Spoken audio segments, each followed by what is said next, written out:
Alaska still keeps secrets. Beyond crowded viewpoints lie places most travelers never see. Hidden ice caves, silent ghost towns, rivers that run to nowhere. No crowds, no tour buses, only weather, light, and time. This is the Hidden Atlas. 10 hidden gems in Alaska, entirely real, entirely wild. Let's begin. Just off the Richardson Highway, a short winter hike leads to a place outside of time. Kastner Glacier, a river of ice flowing from the granite mountains, hides a cathedral within its frozen heart. To step inside is to enter another world. Here, the thin winter light filters through ancient, compressed snow, transforming it into cobalt glass. The ice absorbs every color of the spectrum except blue, which it reflects back in breathtaking hues. It's a process that takes centuries, squeezing out every air bubble, creating a purity of color that feels otherworldly. But this beauty is ephemeral. Every season redraws these chambers. Summer meltwater carves new passages, and the deep freeze of winter locks them into place, ensuring no two visits are ever the same. The silence inside is profound, a heavy blanket broken only by the faint, crystalline ticking of the ice itself, a sound like a clock marking geological time. Each layer is a timeline trapped in frozen light, a record of winters past. To visit is a privilege that demands respect. Come only when the deep cold can hold the structure, as warmer temperatures bring the risk of collapse. The glacier moves, a slow, inexorable force, whether we watch or not. And when the season turns, it swallows its secrets again. Far deeper in the wilderness, within the vastness of Wrangell St. Elias National Park, another kind of ghost resides. Here, the town of Kennecott stands empty, its red walls a stark contrast against the white peaks and dark rock. An unimaginable fortune in copper built these walls at the turn of the 20th century. Now, a different force is at work. Time is unbuilding them, splinter by splinter. In the brief, intense summer, alder and fireweed reclaim the old ore lines, softening the hard edges of industry with a flush of green and magenta. The great mill building, once the loudest place for 100 miles, now holds only echoes. Rooms where machines once thundered with the crushing of ore are filled with a heavy, waiting silence.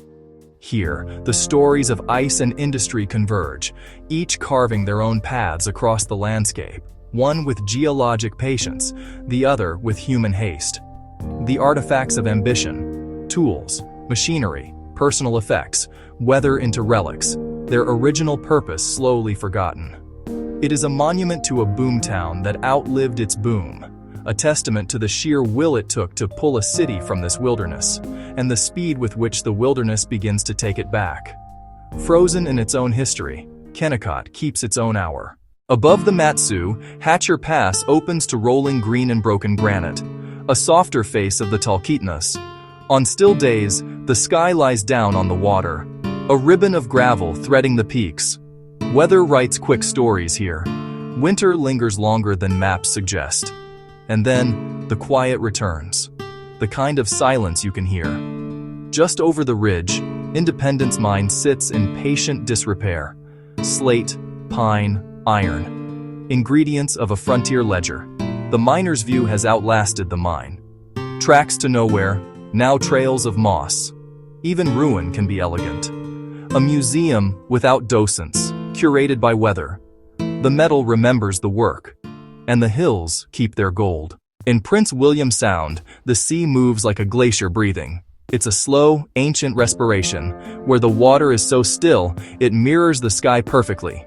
The silence here is profound, a heavy blanket broken only by the distant groan of shifting ice, or the soft splash of a calving berg. This is a landscape carved by immense forces, yet it presents itself with an almost impossible tranquility. A place where time itself seems to slow down. Every tide writes new margins along the coves, a temporary signature on stone. Here, sheer cliffs descend straight into cold, black water, their faces telling stories of geologic upheaval. You're rarely alone. There is always wild company, if you're quiet enough to notice. A curious seal, a distant eagle, From the high alpine meadows to the edge of the Sound, the journey completes itself, a seamless transition from rock and snow to salt and sea. It's a view that keeps its own weather, a microclimate born from the meeting of mountain and ocean. The water becomes a quiet archipelago of melting glass, each piece a remnant of a frozen river's journey. Leaving the coast behind, the trail from Whittier to Portage Pass presents a perfect frame of ice and lake. It's a gateway, a passage between two worlds. The path is short, steep, and then suddenly, breathtakingly vast. The world opens up. Even in a persistent drizzle, the colors sing low. The deep teal of the lake, the muted greens of the tundra. Fresh ice, calved from the glacier's face, drifts with the wind's small decisions, each piece following an invisible current. This is a stage set for weather, where sun, cloud, and wind perform a constant dramatic play across the peaks. You find markers left by others who have passed this way, cairns that point to everything and nothing, simple acknowledgments of a shared journey.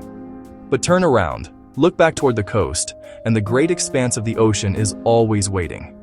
It's a reminder of the scale of this place, a humbling, beautiful truth. The pass is just a breath, a pause, before the world expands again into the infinite blue. Matanuska looks calm from the highway. Step closer and it fractures into a labyrinth. Rivers dive into the ice and reappear downstream, changed. Snow, soot, and sunlight. Alchemy of the surface. Every ridge is a frozen wave mid-break. White ice, dark rock, and 1,000 blues between. Maps within maps. The mountain clears its throat. Evening softens the edges. Farther out, islands of rock pierce a sea of ice. Stone and ice share one breath. The wind is the artist here. Depth measured by darkness. A skyline that might be days away. The scale refuses to fit in the frame. Glass that melts at a whisper. Quiet beyond quiet. On the Kenai Peninsula, the Kasalof River begins its journey, running cold and heavy from glacier to sea. It's born from the immense pressure of ancient ice, a liquid artery flowing through the heart of this wild land. This distinctive turquoise color isn't just water, it's the mountain itself, ground into a fine powder over millennia. The river carries the weight of geology, a suspended story of rock and time. For generations, it has been a highway for salmon and stories, a place of sustenance and passage. The river's character shifts as it moves, from quiet, meandering channels to the inexorable pull of tidal hunger, where fresh water finally meets the salt of Cook Inlet. Along its banks, driftwood rests, wood that traveled farther than we think, each piece a silent witness to the journey from high forest to coastal shore. Here, day breaks in a slow, deliberate exhale. The air is crisp, filled with the scent of damp earth and the promise of light. The landscape widens as the current slows, its urgency giving way to a patient, steady grace. Always moving, never hurried, it carves a path defined not by force, but by persistence. Far from the coast, hundreds of miles north of roads and runways, lies a different kind of vastness. Gates of the Arctic National Park is a continent of solitude. This is a realm shaped by elemental forces, a sprawling tundra stitched with the silver threads of water and the ceaseless motion of wind. Here, two mountains stand like bookends to the sky, sentinels guarding a landscape that feels as old as the planet itself. The seasons are fleeting and intense. Fall arrives like a match strike, a brilliant, fiery blush across the tundra that fades almost as quickly as it appears. It leaves behind a profound silence that hums if you listen long enough. The sound of the earth breathing. It is a theater with no audience, and yet every seat is front row. There is no separation between you and the immense unfolding drama of the wild. Here, scale becomes a feeling, a physical sensation of your own smallness in the face of such grandeur. It's a humbling, clarifying perspective. In the long summer, you experience a day that refuses to end. A perpetual twilight that bathes the world in soft, ethereal light, blurring the line between one moment and the next. Ice caverns, silent mills, mountain passes, and rivers to the sea. 10 hidden gems, each with a different voice.